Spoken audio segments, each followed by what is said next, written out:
Bienvenidos a Historia del Fútbol Mexicano. Mientras gran parte del mundo pues estaba envuelta en la Segunda Guerra Mundial, aquí en México, atentos a lo que pasaba afuera, pero se vivía otra cosa, ¿no? Una ebullición distinta. Sí, una época de transformaciones, de mucho movimiento industrial, cultural. Exacto. Y el fútbol pues no se quedó atrás. Hoy nos sumergimos en la historia del fútbol mexicano durante una década clave, los años 40. Una década fundamental, la verdad. Queremos entender cómo en ese contexto tan particular, el fútbol mexicano empezó a, sentar las bases de lo que es hoy, ¿no? Cómo pasó de ser algo muy local a una pasión más nacional. Exacto. Y para entenderlo hay que mirar un poquito atrás, a la influencia española. Cierto. La inmigración por la Guerra Civil Española. Llegó gente muy valiosa en muchas áreas. Muchísima. Y en el fútbol, pues imagínate, jugadores que vinieron de gira con el Barcelona, con la selección vasca. Y se quedaron. Y eso, claro, elevó el nivel, le dio otro aire a la competencia de aquí. Pero, llegando a los 40, la Liga Mayor, que era el circuito principal, tenía sus problemas. Bastantes, diría yo. Había una sensación como de aburrimiento. Estancamiento. Sí, eso. Como que siempre lo mismo, ¿no? Puros equipos de la Ciudad de México. Faltaba esa pimienta regional. Claro. Y además problemas económicos serios. Mencionabas al Atlante. El Atlante. Un histórico. Estaban, al borde del abismo. Sus directivos, fíjate, consideraban seriamente desaparecer el equipo. ¡Qué fuerte! Imagínense la conmoción que eso debió causar. Totalmente. Entonces la urgencia era, doble. Darle vida nueva a la liga y salvar a los equipos importantes. Y ahí es donde entra un personaje clave, ¿no? Ahí entra el teniente coronel José Manuel Núñez, un nombre que hay que recordar. Él llega a rescatar al Atlante. Llega a rescatar al Atlante, sí, pero hace mucho más que eso. No solo pone el dinero, que ya era bastante. Ajá. Sino que trae ideas nuevas, una visión estratégica, yo diría. Una mentalidad que iba a cambiar las cosas. O sea, no solo salvó al equipo. No, lo fortaleció.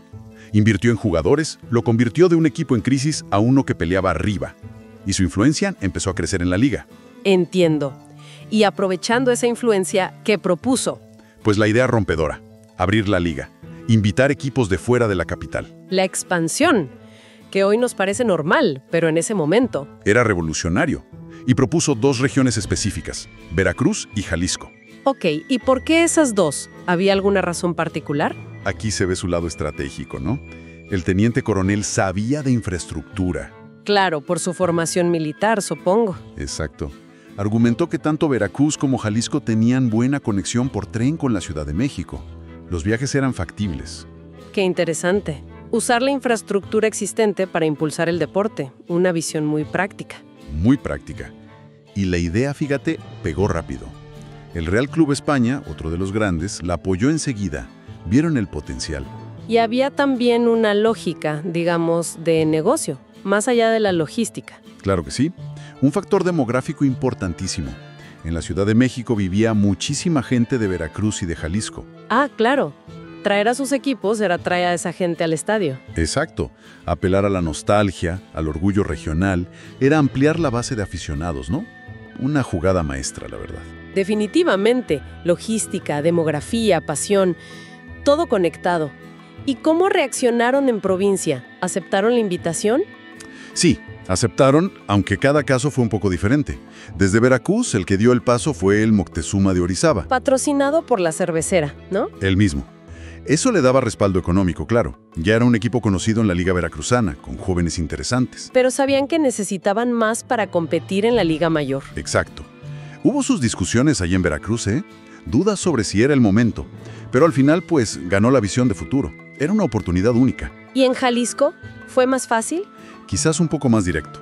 Allá en Guadalajara, la Liga de Occidente ya tenía su selección Jalisco. Una selección que reunía a los mejores de la región. Justo. De los equipos de allá. Guadalajara, Oro, Atlas, Nacional. Entonces decidieron mandar a esa selección. ¡Qué buena idea! Aseguraban un nivel competitivo alto desde el principio. ¡Claro! Y la gente en Guadalajara, imagínate, locos por ver a los equipos de la capital medirse contra los suyos. Se veía a esa selección Jalisco como un gran atractivo. Entonces tenemos a Moctezuma y a la selección Jalisco entrando a la liga. Vaya cambio de panorama. ¿Y los equipos de la capital cómo se lo tomaron? ¿Se pusieron nerviosos? Hubo de todo, la verdad. Estrategias distintas. Algunos, como el Marte y el Necaxa, parece que vieron esto como una señal para renovarse. Empezaron a apostar por jóvenes. Sí, algo así. Mirando quizás más al futuro. Y eso implicó movimientos interesantes. Fichajes, traspasos. Sí. El Marte, por ejemplo, vendió a jugadores buenos como Ballesteros y Honorio Ártega, al Moctezuma, ayudándoles a reforzarse. Curioso. ¿Y el Necaxa? ¿Dijiste que también se renovó? Lo del Necaxa fue un bombazo. Casi un desmantelamiento, diría yo. ¿Ah, sí? ¿Qué pasó? Vendieron un montón de sus figuras clave. Y adivina a dónde fueron a parar la mayoría. No me digas. ¿Al Atlante? Al Atlante del Coronel Núñez. Jugadores como Raúl Estrada, Lorenzo Camarena, Gustavo Ortega, Ignacio Ávila. La columna vertebral del Necaxa. Increíble. O sea que el Atlante no solo se salvó, sino que se armó hasta los dientes. Hasta los dientes. Se empezó a hablar de un auténtico trabuco. Un equipazo. La euforia atlantista era total. Me imagino la cara de los aficionados del Necaxa. Pues sí, desolación total. Ver cómo tu equipo se desarma así y refuerza a un rival directo. ¿Y los otros grandes de la capital, Asturias y España? Ellos fueron por otro lado, más conservadores. Mantuvieron su base confiando en la calidad que ya tenían. Esperando quizás el regreso de algunos españoles que andaban por Sudamérica, ¿no? Exacto. Los que habían venido originalmente con el Barça o la selección vasca.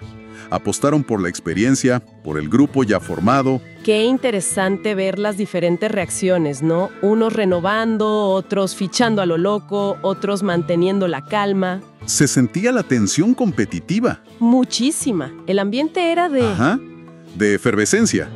La expansión, los fichajes, la promesa de nuevos clásicos. Se respiraba optimismo. Parecía que el fútbol mexicano iba a dar un salto enorme. Pero, como suele pasar, no todo es color de rosa. No, claro que no. Justo en medio de todo ese entusiasmo, llegó una noticia terrible. Si les un ha golpe parecido durísimo. interesante el fallecimiento Denle de Juan, suscríbanse para no perderse El ídolo las del próximas Atlante, conversaciones que el tengamos, alma del equipo. y déjenos sus Una muerte comentarios qué repentina piensan de todo y, esto. ¿Lo han deportivamente probado? hablando, Y compartan en el este peor material momento con posible. alguien que crean Justo que podría cuando el beneficiarse Atlante de había armado ese reprogramar un equipazo poco su alrededor enfoque hacia el éxito. Exactamente. Hasta la Se próxima. esperaba que él liderara ese trabuco a la gloria y, de repente, ya no estaba. Y como pasa con las figuras así, siempre hay rumores, ¿no? Sobre la causa de la muerte. Sí, claro. Las crónicas de la época son a veces hasta novelescas. Hablaban de las malas artes de una mujer, cosas así. Muy dramático. Mucho. Versiones más realistas, médicas, apuntan a una peritonitis que no se atendió bien a tiempo, pero la verdad es que, más allá de la causa exacta, el impacto fue tremendo. Y es curioso cómo a veces una tragedia así consolida una leyenda, ¿no? Totalmente. A veces es eso, una partida en un momento cumbre, lo que sella la inmortalidad. Para el Trompo, su muerte, justo ahí, con toda la expectación por el nuevo Atlante, fue como el inicio de su mito. Si esta exploración mental les ha resonado, si les Uno ha de los parecido grandes mitos interesante, fundacionales del denle fútbol a me mexicano. gusta, Su suscríbanse figura para sigue no siendo perderse las recordada y próximas respetada conversaciones hoy. que tengamos. Qué mezcla Y tan déjenos intensa sus debió ser comentarios ese qué momento, piensan ¿verdad? de todo esto. Toda ¿Lo la han probado? ilusión por la Y liga compartan este expandida, material los con nuevos alguien que crean que equipos, los podría fichajes beneficiarse bomba, de, y de pronto, reprogramar la un tragedia. poco su enfoque Sí, hacia el una éxito. montaña rusa Hasta de la próxima. emociones. La promesa del futuro y el dolor del presente. Todo eso marcó el inicio de los 40s. Se sentía que algo grande, algo diferente, estaba empezando. Se estaban poniendo los cimientos para una nueva era. Definitivamente. Los cimientos para una competencia más nacional, más fuerte y, sobre todo, más apasionante para más gente. Esa idea de Núñez, la de invitar a la provincia, fue el primer paso. Y todo esto, como decíamos al principio, con el mundo en guerra. Exacto. Lo que demuestra esa capacidad increíble del deporte para abrirse camino, para generar esperanza incluso en los peores contextos. Un periodo fundacional, sin duda. Nos deja pensando en cómo se mezclan la visión, la circunstancia, hasta la tragedia, para generar cambios profundos. ¿Qué otros elementos, quizá menos visibles, habrán influido en esa transformación? Una pregunta para reflexionar. Si te ha gustado este viaje al pasado, no olvides regalarnos un me gusta y dejar un comentario. Comparte este video y no olvides suscribirte y darle a la campanita de notificaciones. ¡Hasta la próxima!